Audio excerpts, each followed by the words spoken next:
এই বন্যাটা কেন হয়েছে এটা আপনারা অনেকে হয়তো জানেন না, অনেকে জানেন।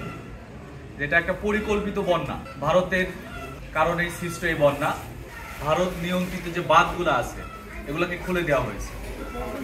কাজেই এই বন্যাটা হঠাৎ করেই সৃষ্টি হয়ে গেছে। আমরা বা আপনারা কেউ আসলে আমরা জানতাম না যে এভাবে বন্যা হবে।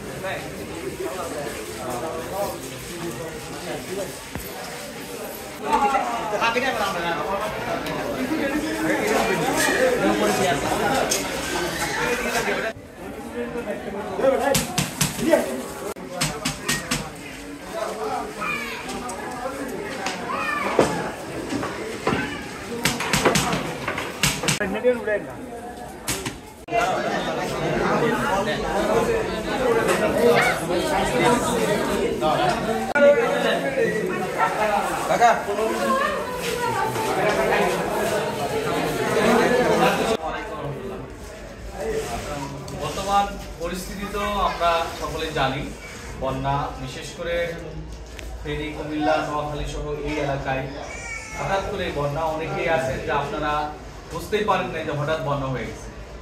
এরকম পরিস্থিতি আমরা শুনতেছিলাম বিগত 100 বছরে এই অঞ্চলে হয়েছে কিনা এই অঞ্চলের মানুষ জানে না, এমন একটা পরিস্থিতি।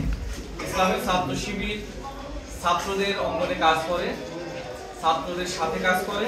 জামাত ইসলামী নেতৃবৃন্দ আছেন, তারা সকলের মাঝে কাজ করেন। ইসলামী ছাত্র শিবির এই দুর্যোগ পরিস্থিতিতে এবং জামাত ইসলামী বাংলাদেশের যে কোনো দুর্যোগ পরিস্থিতিতে মানুষের পাশে থাকে।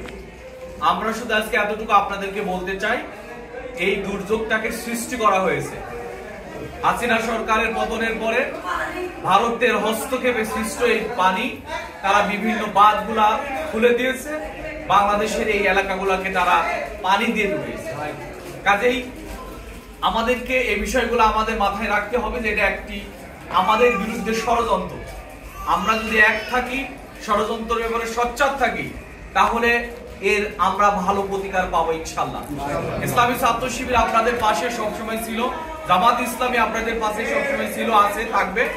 আপনারা আমাদের জন্য দোয়া করবেন, স্পেশালি ইসলামী ছাত্র শিবির এবং জামাত ইসলামীর জন্য আপনারা দোয়া করবেন, আরো যেন মানুষের পাশে থাকতে পারে। এবং জামাত ইসলামী আপনারা নিঃসন্দেহে এলাকার 14 গ্রামের মানুষ জামাত ইসলামীকে ভালোবাসে।